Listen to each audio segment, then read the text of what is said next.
మొత్తానికి బాస్ అయితే రఫ్ ఆడించి పడేశాడు. Age is just a number అని చెప్పి అయితే ప్రూవ్ చేసి. సో గైస్, మొత్తానికి అయితే మనశంకర వరప్రసాద్ గారు మూవీ అయితే చూసి రావడం జరిగింది.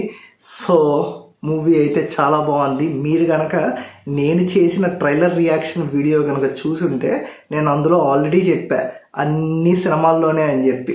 సో మనకి ట్రైలర్లో టీజర్లో ఏమీ రివీల్ చేయలేదు. సో జనాలకి లో ఎక్స్పెక్టేషన్ పెట్టించి మూవీ థియేటర్స్కి రప్పించారు. అండ్ ఈవెన్ చెప్పాలంటే బేసిక్గా నేను ఈ మూవీ మీద నిజానికి ఇంట్రెస్టెడ్గా లేను. ఎందుకంటే ఈ మూవీ ఏముంటుందిలే అని చెప్పి అనుకున్నాను. మా ఫ్రెండ్ ఫోన్ చేసి సినిమా బాగుంది, ప్రీమియర్స్, వాడు పెద్ద చిరంజీవి ఫ్యాన్.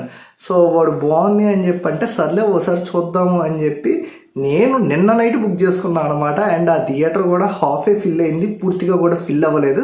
సో నేను మూవీ చూసిన తర్వాత అయితే చెప్తున్నాను, మూవీ అయితే చాలా బాగుంది.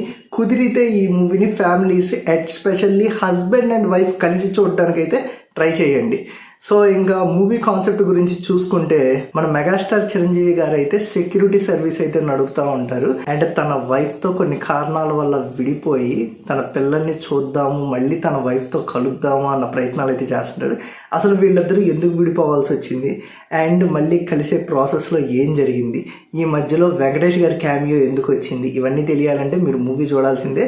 అండ్ మూవీ అయితే చెప్పాను కదా చాలా బాగుంది. అండ్ ఇంకా మూవీలో పాజిటివ్ తీసుకుంటే బిగ్గెస్ట్ పాజిటివ్ ఈజ్ మన మెగాస్టార్ బాస్ అనే చెప్పాలి.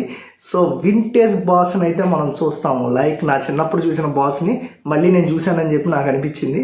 సో ఆ లుక్స్ కానీ, ఆ ఇది కానీ, ఆ కామెడీ కానీ, ఇంకా ఇంటర్వెల్లో ఒక సీన్ అయితే నాకు గ్యాంగ్ లీడర్ సీన్ అనిపించింది. సో అది గ్యాంగ్ లీడర్ ఇన్స్పైర్ అయ్యే పెట్టారులేండి. సో అవన్నీ కూడా చాలా బాగా అనిపించాయి. ఈ బీమ్స్ మ్యూజిక్ కూడా కొట్టేశాడు. అండ్ డ్యాన్స్ కూడా చాలా బాగా చూపించారు. హుక్ స్టెప్ డ్యాన్స్ కానీ అండ్ చాట్ బస్టర్ మీసాల పిల్ల కానీ ఇదంతా కూడా చాలా బాగుంది. అండ్ మూవీలో అయితే చెప్పాను కదా స్టోరీ కాన్సెప్ట్ చిన్నది, మూవీ అంతా కామెడీ మీదే వెళ్ళిపోతూ ఉంటుంది. అండ్ ఎమోషనల్ పార్ట్ కూడా ఉంటుంది కానీ చాలా తక్కువ ఉంటుంది. అండ్ కాకపోతే ఇప్పుడున్న జనరేషన్ హస్బెండ్ అండ్ వైఫ్కి అయితే చాలా బాగా కనెక్ట్ అయ్యింది. అండ్ ఇంకా మూవీ నెగిటివ్ పాయింట్స్కి వచ్చేస్తే చెప్పాను కదా వీక్ స్టోరీ అయితే వీక్ స్టోరీ. ఇంకా నిజం చెప్పాలంటే అసలు స్టోరీ సరిగా లేదనే చెప్పుకోవచ్చు. అండ్ ఇంకా విలన్ కూడా వీక్ విలన్ అనమాట. సో విలన్కి పెద్ద క్యారెక్టర్ ఏం లేదు. మనకు అసలు విలన్ని చూపించడం కూడా ఎప్పుడో చూపిస్తారు. ఆ బ్యాక్ స్టోరీ ఏంటి అనేది కూడా మనకి క్లైమాక్స్లోనే రివీల్ అయ్యిద్ది. ఇంకంతా కూడా క్లైమాక్స్లో అప్పటికప్పుడు జరిగిపోయిద్ది. సో అనిల్ రావిపూడి గురించి తెలిసిందే. ఈ కాన్సెప్ట్ అవసరమైందంతా కూడా క్లైమాక్స్లో రివీల్ చేసి దాన్ని ఒక ట్విస్ట్ లాగా అయితే చూపిద్దాం అనుకుంటాడు. సేమ్ లైక్ దట్ సంక్రాంతికి వస్తున్నాంలో ఆ మాస్టర్ గారి ఎపిసోడ్ అనమాట. అండ్ మూవీలో ఇంకో థింగ్ ఏంటంటే ఈ మూవీలో కూడా జరీనా గారు అయితే ఉన్నారు. అదే అండి మన రాజాసాబ్లో ప్రభాస్ ఆయనమ్మకి వేసినామా, ఇందులో మన మెగాస్టార్ గారికి అమ్మగా అయితే వేశారు. అండ్ తనకి కొన్ని డైలాగులు ఉంటాయండి. ఎస్పెషల్లీ తనకి నయనతారకి మధ్యలో ఒక కాన్వర్జేషన్ ఉంటుంది, ఎక్సలెంట్గా అయితే ఉండిద్ది. అంటే ఒక అత్తా కోడలికి సంబంధించిన ఒక కాన్వర్జేషన్ ఉండిద్ది అనమాట, చాలా బాగుంటుంది. అండ్ ఇప్పుడు వస్తున్న సిచ్యువేషన్స్లో లేడీస్ తమకున్న సెక్షన్లని ఎలా మిస్యూజ్ చేస్తున్నారు, హస్బెండ్ల మీద ఎలా రివెంజ్ తెచ్చుకుంటున్నారు అనే దాని గురించి కూడా సీన్ అయితే చూపించారు. సో అది కూడా చాలా బాగా కనెక్ట్ అయితే అబ్బాయిలందరికీ.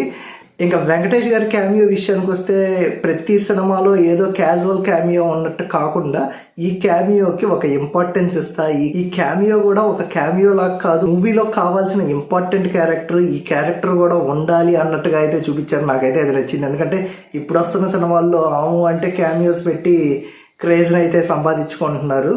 సో అసలు ఈ క్యామియో అవసరం లేదా అనేది కూడా ఆలోచించట్లేదు. అండ్ ఇందులో యూజ్ చేసిన వెంకటేష్ క్యామియో అయితే పర్ఫెక్ట్గా సెట్ అయింది. సో మొత్తానికి అయితే మూవీ అయితే గాయస్ చూసేయండి. కుదిరితే హస్బెండ్ అండ్ వైఫ్ ఉంటే మీరు కలిసి చూడండి, లేదంటే ఫ్యామిలీతో కలిసి వెళ్ళండి ఇంకా మంచిది. ఎందుకంటే మీ ఫాదర్ కానీ మీ మదర్ కానీ వింటేజ్ మెగాస్టార్ని చూస్తారు అది. సో ఒకవేళ మీరు కనుక మూవీ చూసింటే మీకు ఎలా అనిపించింది అనేది కింద కామెంట్ చేయండి. స్టే ట్యూన్ టు సిటీ మార్సివా. బాయ్.